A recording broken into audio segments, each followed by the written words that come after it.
కీర్తనలు 121:2. యెహోవా వలనే నాకు సహాయం కలుగును, ఆయన భూమాకాశములను సృజించినవాడు. ఎంత గొప్ప వాగ్దానాన్ని దేవుడు మనకి అనుగ్రహిస్తూ ఉన్నారండి. ఈ దినమున ఏమంటున్నారు దేవుడు అంటే, ఆయన వలనే మనకి సహాయం కలుగును అంటండి. అవునండి, ఈ లోకంలో ఏ ఒక్కరు కూడా మనకి సహాయం చేసేవారు కాదు. ప్రతి ఒక్కరూ ప్రతి ఒక్క స్వార్థముతో ఉన్నట్టుగా దేవుని వాక్యము సెలవిస్తూ ఉన్నది. ఒక్కడును లేడు మేలు చేసిన వాడు అని దేవుని వాక్యము రాయబడినది. అటు రీతిగా మనకి సహాయం చేయవారు ఎవ్వరు ఉండరు. అయితే దేవుడు మాత్రమే మనకి సహాయం చేసే దేవుడని ఈ దినమున దేవుడు మనకి సెలవిస్తూ ఉన్నారు. దేవుని వాక్యంలో యెరూషలేము యొక్క క్షేమం కొరకు ప్రార్థన చేయడి, యెరూషలేము నిన్ను ప్రేమించు వారు వర్ధిల్లుదురు, నీ ప్రాకారములో నెమ్మది కలుగును, నీ నగరములో క్షేమముండును. అవునండి, ఎలాగ మనము ఉంటాము అని అంటే, మరి ఆయనని ప్రేమించి వారు దినదినము వర్ధిల్లుతారు. మన యొక్క ప్రాకారములు నెమ్మది కలుగుతూ ఉంటుంది, మనం ఉన్న స్థలము క్షేమము ఉంటుందని దేవుడు సెలవిస్తున్నారు. క్షేమాన్ని ఇచ్చే దేవుడు, మనల్ని ఎంతగానో ఆయన కృపతో నడిపించే దేవుడు. నేను మీకు సహాయం చేస్తాను, మీరు చేయవలసింది ఒకే ఒకటి, ప్రార్థన చేయండి అని దేవుడు సెలవిస్తూ ఉన్నారు.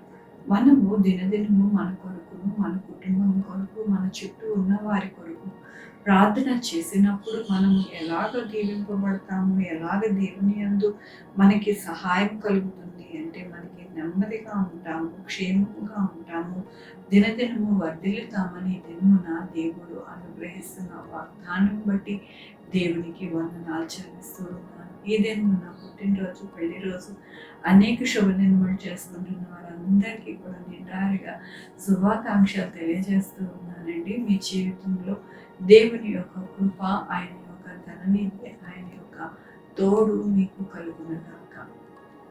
ప్రార్థించుకుందామండి. యెహోవా దేవాన తండ్రి, నా ప్రభువా, మీ కృపాకాంక్షలు సామర్థ్యం చెల్లించుకున్నా గొప్ప దేవుడుగా మీరు ఉన్నారు. మా ప్రభువా, ఆయన మీ వలనే మాకు సహాయం, ఏ మనుషుల వలన మాకు సహాయం ఉండదు. నా ప్రభువా, మీ పాదాలు పట్టుకున్నప్పుడు మాకు సహాయం కలుగుతుందని, నాయన మేము వర్ధిల్లుతామని, మేము ఎంతగానో మా యొక్క క్షేమము అనేది మా యొక్క జీవితాల్లో చూస్తామని మీరు ఇచ్చిన వాక్యాన్ని బట్టి నీకు వందనాలు చెల్లిస్తున్నా. ఈ దినం నా పుట్టినరోజు, పెళ్లి రోజు, అనేక శుభదినాలు చేసుకుంటున్న అందరినీ దీవించండి, ఆశీర్వదించండి. అలాగే నేను మా కొరకు ప్రార్థించమని వారిని వారి యొక్క కుటుంబంలో, వారి యొక్క బిడ్డలైన ఆయన తండ్రి, అలాగే వారి చేతి పనులు, వారి ఉద్యోగములు, వారి వ్యాపారము, వారి ఆరోగ్యము అన్నింటిలో తోడై ఉండండి. చూపించండి. Sugar, BP, thyroid, heart problem, AIDS, cancer, నరాల బలహీనత, అన్ని అనారోగ్యాన్ని తీసుకుని స్వస్థపరిచే భగవాన్ మీ కృప చూపించండి. నా ప్రభు, ఎక్కడ కూడా యాక్సిడెంట్స్ అవ్వకుండా సహాయం చేయండి. నా ప్రభు, నైనా 2-వీలర్, 4-వీలర్ బస్సెస్, ట్రైన్స్, ఏరోప్లేన్లు ప్రయాణిస్తుంది. సుఖమైన ప్రయాణము, నైనా భద్రత అయిన ప్రయాణము నాయన దయచేయండి. నా ప్రభు, ప్రతి ఒక్కరి యొక్క కోరికను నైనా తీర్చండి. నా ప్రభు, నాయన ఉద్యోగాలు లేని వారికి ఉద్యోగాలు దయచేయండి, ఉద్యోగాలు పోకుండా సహాయం చేయండి. బిడ్డలు లేని వారికి బిడ్డలు దయచేయండి, బిడ్డలకి సుఖమైన ప్రసవన దయచేసి, తల్లి బిడ్డ క్షేమం ఉండాలని సహాయం చేయండి. హాస్పిటల్లో బిడ్డలు తొందరగా హీల్ అవ్వడానికి సహాయం చేయండి. ప్రతి విధమైన విషయాలలో అన్నింటిలో కూడా సహాయం చేయండి. మంచి పంటలను అనుగ్రహించండి. ఎక్కడ కూడా నాయన పంట నష్టం వాటిల్లకుండా సహాయం చేయండి. మీ కృపా కనికర దీవెన ప్రతి ఒక్కరికి అనుగ్రహించి నడిపించమని కోరుకుంటూ, నా ప్రభు, నా రక్షణ యేసుక్రీస్తు పరిశుద్ధమైన నామమున అడిగి వేడుకొనుచున్నాను తండ్రి. ఆమేన్. తండ్రి, కుమార్, పరిశుద్ధాత్మ సదాకాలం మనందరికీ తోడై ఉండును గాక.